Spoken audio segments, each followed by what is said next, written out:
try to start whenever.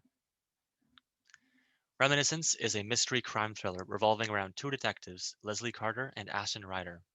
They are solving a serial killer case that is reminiscent of a case Carter was working on in the 90s with her ex-partner David Hill, who lost his life solving that case.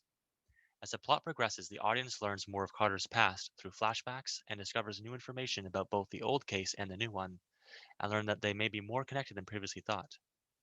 With the help of Ryder, Carter uncovers new information that reveals just how deep the rabbit hole goes, and perhaps the case should have been left alone. The thrilling back and forth between past and present will have you fighting for the truth in this edge of your seat thriller. Leslie Carter, one of the original detectives, was glued to her desk after the loss of her partner David Hill, but when news of a copycat killer opens up her cold case 30 years later, her passion is revived. Hill was Carter's partner in the 90s at the time of the initial case. After his death, Carter had to leave due to grief, and the case was shut soon after.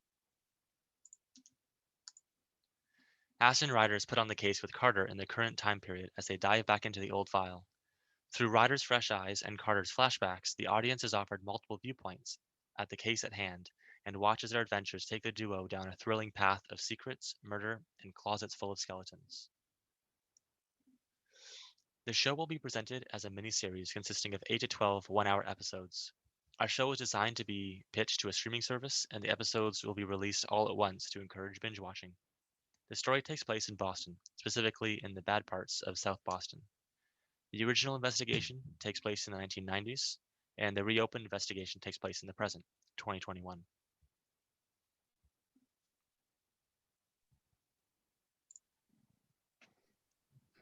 So now we'll start into the pilot presentation.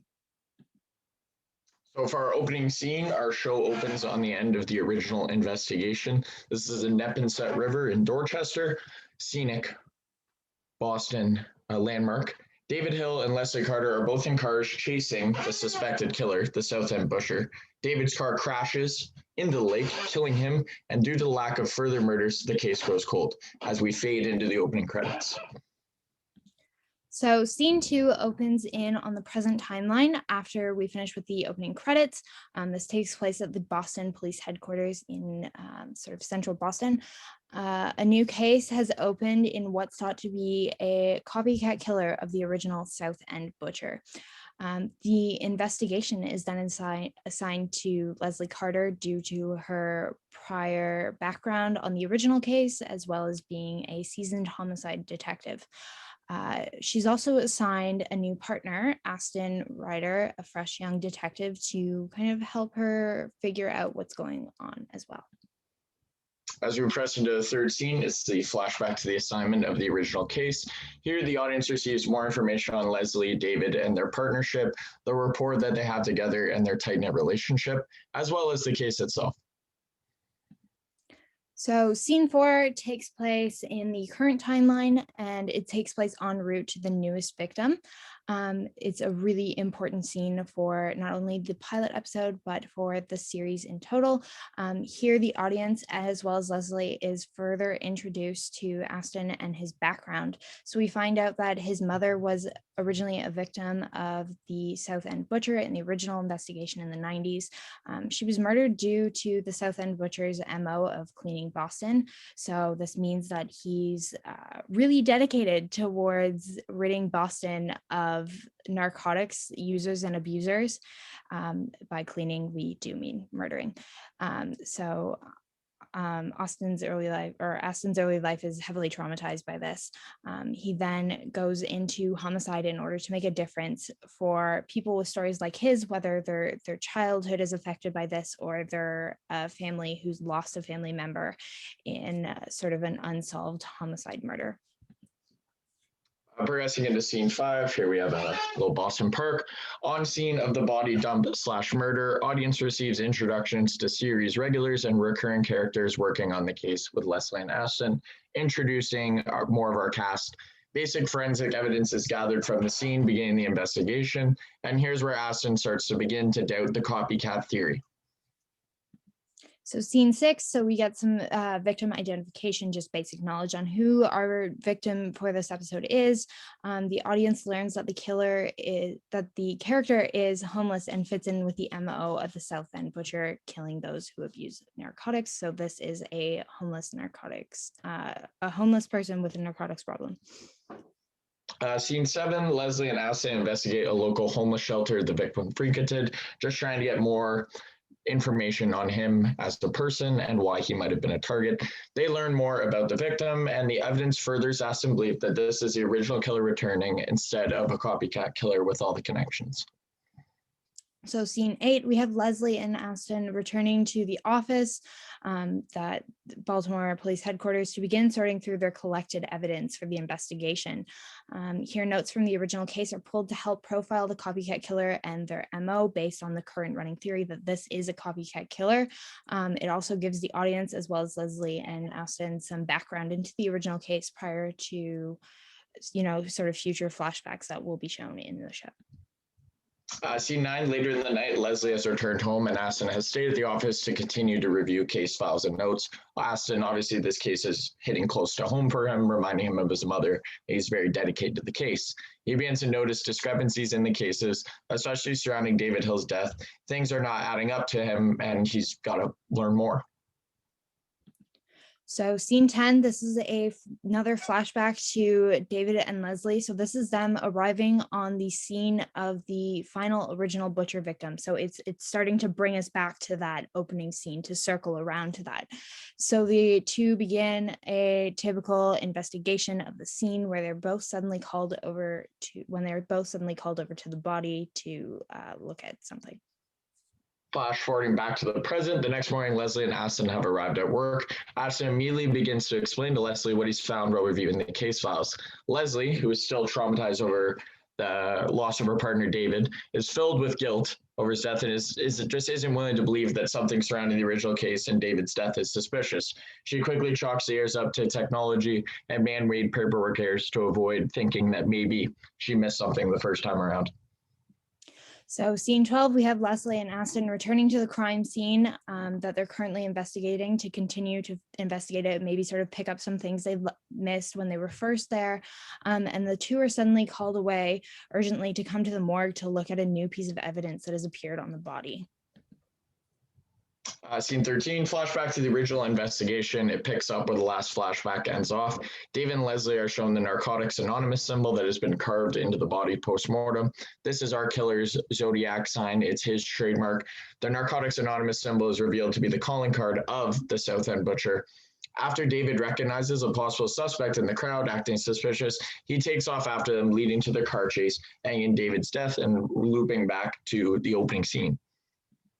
So for our final scene in the pilot episode, Leslie and Aston finally appear in the morgue. They're there to look at the new evidence on the body with a forensic pathologist. He leads them to the body, and kind of as he's doing this, really ramps up the tension that something's not right, something's odd here. He leads them to the body to reveal a perfectly carved Narcotics Anonymous symbol on the newest victim. It's in the exact same placement, it's the exact same design, it's a carbon copy of the original butcher's symbol that he carved on his victims. So this is meant to convince and reveal to both Leslie and the audience that this is not the work of the copycat killer, but instead that the South End butcher is back, and he's back in action. And then this cliffhanger will fade to the final credits of the pilot episode. So for relevance, Reminiscence takes thematic cues from a handful of relevant contemporary issues. The motivation for our killer relates to the perpetration of the war on drugs and the current opioid crisis. Through these threads, the series connects to themes around classism, poverty, race, police brutality, and a number of other issues at the root of America's drug problem. Through our lead female character, the series also explores themes of workplace discrimination and sexism. So, as for references and inspiration, Leslie, our lead character, takes a lot of inspiration for how she's portrayed, particularly in regards to sexism in the workplace that she faces, from the lead character of Silence of the Lambs, Clarice. Her relationship with her partner is based uh, in the same dynamic as the duo of the film Seven, the young naive detective and the older jaded detective.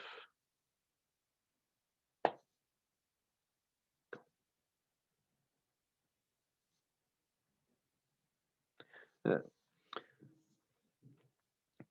our series takes a lot of inspiration from the films of David Fincher, particularly Zodiac and Seven, both films that are thrillers dealing with serial killers.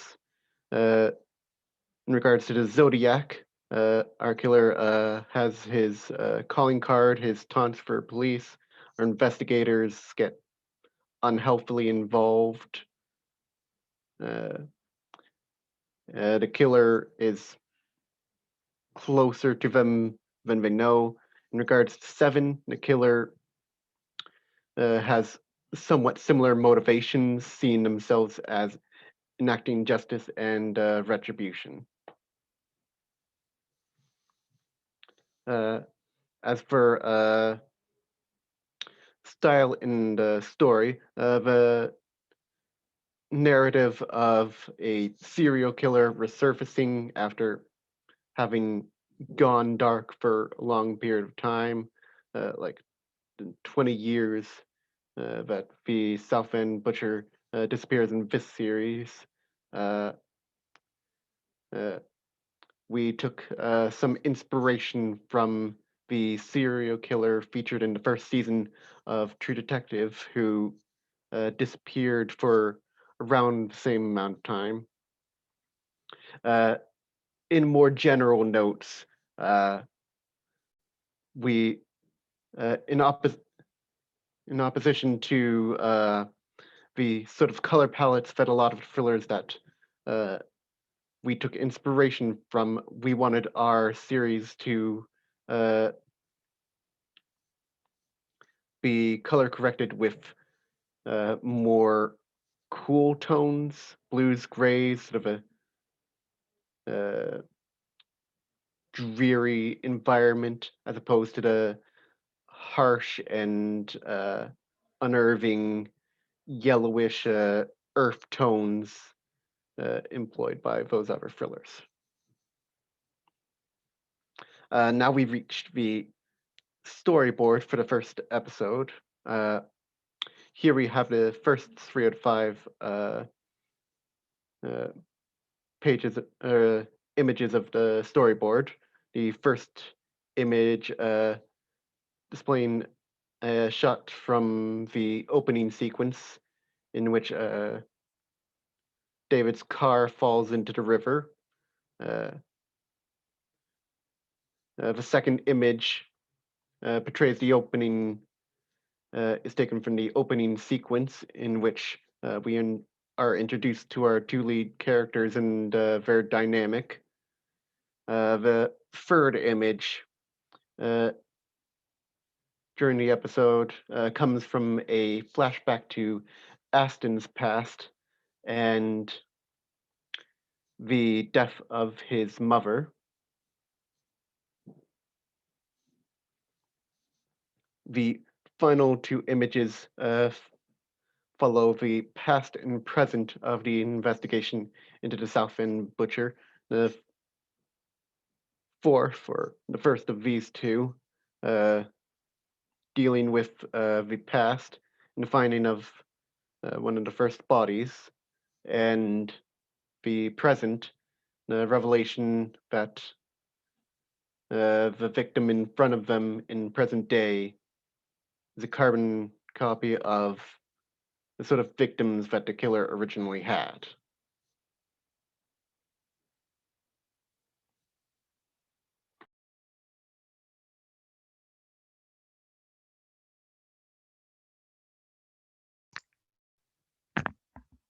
So, in conclusion, Reminiscence will be a mystery crime thriller with dark themes and images that follows multiple plot lines that dive deep into the history of what makes and breaks a person and reveals that not everything is how it seems on the surface.